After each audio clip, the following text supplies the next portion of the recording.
රූපයේ ABC මගින් දැක්වෙන්නේ නිවාස තුනකි. එම නිවෙස් තුනටම සමදුරින් පහන් කණුවක් සවි කළ යුතුය.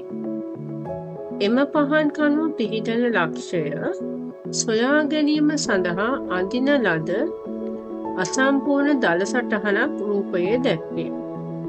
පත පිළිබඳ දැනුම යොදා ගනිමින් එම ලක්ෂය සොයා ගැනීම සඳහා දළ සටහන සම්පූර්ණ කරන්න. දැන් ඔයාලට මෙතන පේනවා ඇති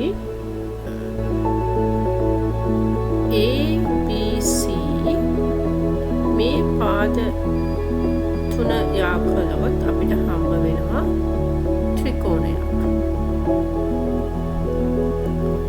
මෙහෙම යා කරලා පෙන්නන්න.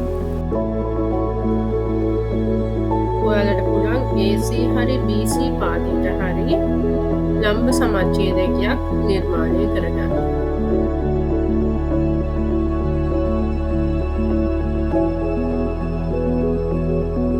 ආකාරයට AC පාදයට ලම්බ සමච්ඡේදයක් නිර්මාණය කරන ආකාරයේ දළ සටහනක් ඇඳලා දැන් මේ ලම්බ සමච්ඡේදක දෙක ඡේදනය වන ලක්ෂය තමයි පහන් කණුව සිටවන්න. එතන මාක් කරා නම් හරි ඔයාලගේ උත්තරය.